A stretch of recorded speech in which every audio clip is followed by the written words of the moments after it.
Assalamualaikum warahmatullahi wabarakatuh. Perkenalkan, nama saya Ikra Sabrina Daniat Hermawan. Pada kesempatan kali ini, saya akan mempresentasikan hasil diskusi kelompok mata kuliah Budaya dan Masyarakat Digital.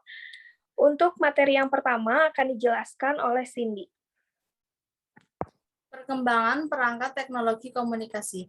Perangkat teknologi komunikasi telah mengalami perkembangan seiring dinamika kehidupan manusia. Sejak zaman dahulu telah muncul teknologi penyampaian pesan berupa gambar-gambar atau lukisan di gua. Dari sekitar 20.000 sebelum Masehi juga telah ditemukan huruf hieroglif di Mesir dan aksara Cina yang menandakan telah dimulainya peradaban teknologi komunikasi manusia. Kemudian pada kira-kira 3.000 sebelum Masehi mulai ada huruf-huruf teks Latin, Yunani, dan Arab yang digunakan untuk berkomunikasi antar individu secara tertulis. Selanjutnya, mulai berkembang narasi tertulis dan bergambar pada abad pertengahan yang mampu menyiarkan teks dan gambar tangan meski masih terbatas pada produksi manual. Pada masa ini, tidak mungkin untuk mendistribusikan informasi yang dapat ditiru secara tepat kepada sejumlah besar orang. Informasi dapat ditangkap dalam proses yang melelahkan dan memakan waktu dalam bentuk buku, gulungan, atau papan tulisan lainnya yang diproduksi sendiri. Tetapi akses ke informasi ini terbatas pada kelompok elit kecil. Transmisi pengetahuan setelah itu harus bergantung pada saluran dari mulut ke mulut murni dan bentuk informasi yang lazim adalah cerita. Peradaban teknologi komunikasi semakin berkembang luas sejak Gutenberg menemukan mesin cetak pada tahun 1450-an, di mana teknologi percetakan memudahkan penyebaran rule dan gambar secara cepat dan massal. Setelah era cetak yang dipicu mesin cetak Gutenberg, muncul media yang berkaitan dengan elektronik, yaitu media elektronik. Media elektronik adalah sumber kekuatan teknologi komunikasi masyarakat modern seperti telegal sebagai media penyampai teks tulisan, telepon media penyampaian pesan suara, dan voicemail yang mampu mengirimkan teks, tulisan, dan gambar. Selanjutnya, telekomunikasi semakin berubah dengan ditemukannya komunikasi satelit, komunikasi yang mampu menjembatani penyampaian pesan teks, gambar, dan audio visual melintasi wilayah di berbagai penjuru dunia. Didukung teknologi komputer baik berupa hardware maupun software, akhirnya muncul internet dan World Wide Web pada 1999 mendorong akses informasi yang jauh lebih besar.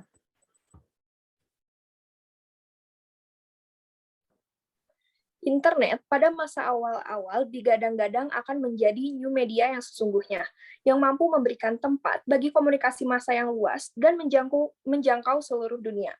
Namun, pada kenyataannya, internet pada masa itu, World Wide Web masih sesuai dengan prinsip Gutenberg, di mana situs web, akses terhadap ruang server, dan publikasi informasi membutuhkan biaya yang mahal dan keahlian teknis tertentu. Sehingga, internet masih menjadi milik institusi daripada individu. Realitas akses informasi yang jauh lebih besar tidak diimbangi oleh kemampuan yang lebih besar untuk mempublikasikannya. Media digital terdiri dari dan dirancang untuk membaca kode-kode numerik. Sistem angka yang paling umum digunakan adalah kode-kode biner, yang mengubah informasi menjadi serangkaian 0S atau 1S. Sistem kode bersama ini berarti bahwa mesin apapun yang dapat mendekode kode biner dapat memahami, menyimpan, dan memutar ulang informasi. Media digital berbeda dengan media analog yang dibuat dengan menyandikan informasi ke objek fisik yang kemudian harus dipasangkan dengan perangkat lain yang mampu membaca kode tertentu. Jadi, apa yang paling membedakan media analog dari media digital adalah fisiknya dan kebutuhan mereka untuk dicocokkan dengan perangkat decoding tertentu. Dalam hal fisik, media analog adalah kombinasi dari bagian peranti mekanik dan fisik, sedangkan media digital sepenuhnya elektronik dan tidak memiliki fisik. Misalnya, file musik MP3 yang dapat dimainkan, disimpan, dan bahkan dibagikan tanpa adanya bentuk fisik.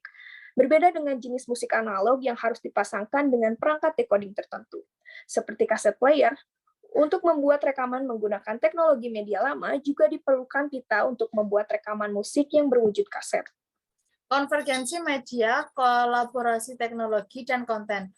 Perubahan teknologi yang cepat, kompatibilitas banyak platform dari banyak media baru secara paradoks memungkinkan stabilitas. Sementara teknologi baru sering membuat perangkat dan produk media analog menjadi usang. Adapun format dan objek media baru tetap sama bahkan ketika perangkat yang lebih baru muncul. Media baru yang lama tetap dapat digunakan untuk mengakses media digital. Salah satu kunci utama media baru adalah gagasan tentang konvergensi teknologi dan media. Sebagian besar media baru sudah digital, dan digitalisasi media lama yang sedang berlangsung memungkinkan mereka beredar secara bebas dan dibaca, diakses, dan dimainkan oleh platform media digital apapun tanpa perlu konversi. Murdoch mendefinisikan konvergensi media yang ditentukan oleh evolusi teknologi dan media digital pada 3 tingkatan, yaitu tingkat teknologi, tingkat konten, dan tingkat ekonomi. Dampak dari proses konvergensi terjadi pada konten, audiensi, teknologi, dan industri media itu sendiri. Media lama melakukan kolaborasi dengan media baru untuk tetap dapat diterima dan dinikmati oleh audiensi.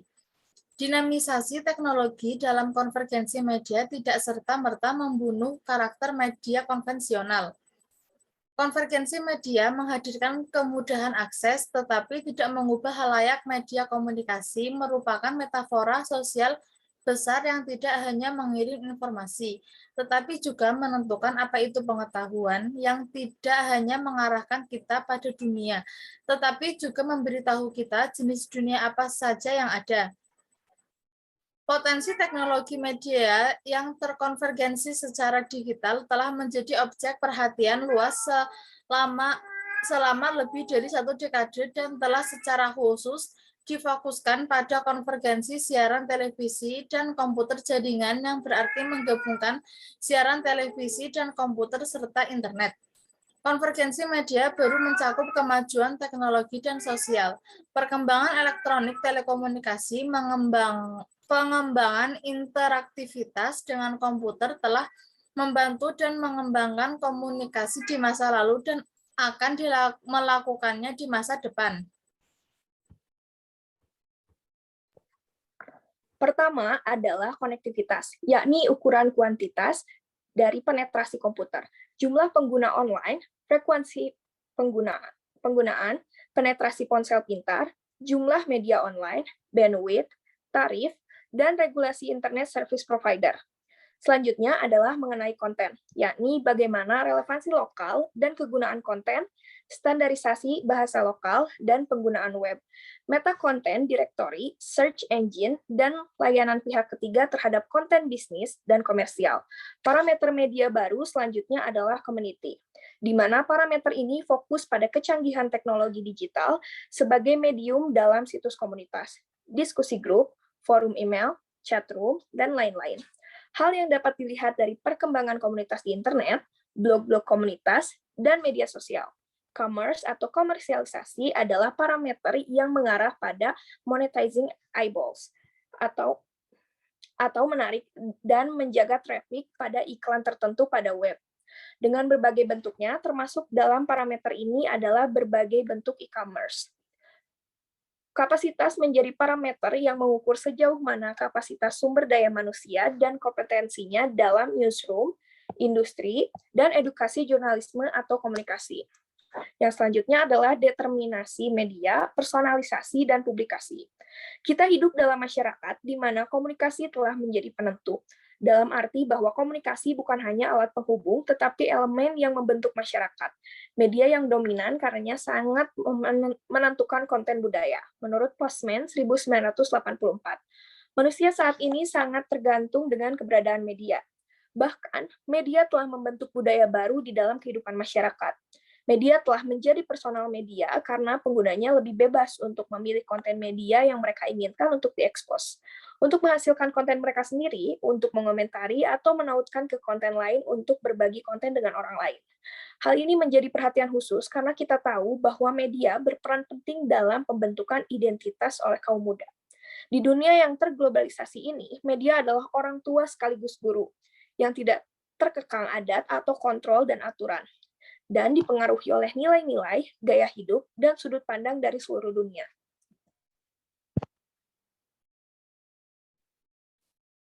Determinasi media begitu kuat karena media mampu menyediakan dunia di mana orang dapat terkoneksi dengan segala bentuk komunikasi atau personal message, chatroom, media sosial, dan hiburan seperti games, video, dan musik. Dalam media baru, semua orang dan semuanya dapat diakses meskipun jauh. Media sosial seakan menjadi dunia baru yang lebih menarik bagi sebagian besar orang daripada dunia nyata yang ada di sekitar. Smartphone dan tablet menjadi perangkat teknologi komunikasi yang paling banyak digunakan karena operabilitasnya yang tinggi, kapasitas penyimpanan data yang besar, berbagai fungsi dan kompleks, serta kemampuan untuk menjalankan sejumlah besar aplikasi. Manusia saat ini begitu tergantung dengan keberadaan perangkat smartphone dan tablet. Kita dapat pula membuat produk komunikasi, memodifikasi, dan mengarsipkan berbagai produk media di dalam perangkat tersebut.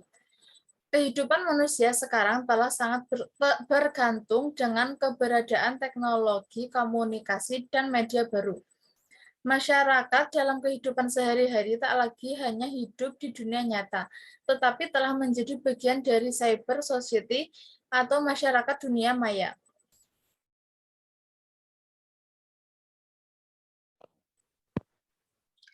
Masyarakat dipengaruhi oleh perkembangan teknologi dan media. Efek negatif disebabkan oleh penggunaan yang buruk oleh orang-orang, bukan oleh sifat dari media itu sendiri. Dan juga pengenalan dan penggunaan teknologi dan media baru adalah hasil dari percobaan sosial.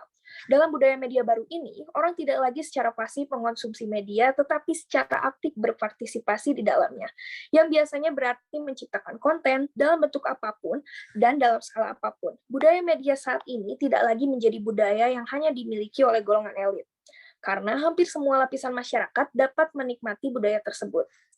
Dapat kita lihat bagaimana media sosial seperti Instagram telah menjadi media yang menghubungkan orang-orang pada suatu hubungan sosial, meski terkadang kenyataannya adalah hubungan sosial hayalan. Sekian presentasi dari kelompok kami. Mohon maaf bila ada kesalahan. Wassalamualaikum warahmatullahi wabarakatuh.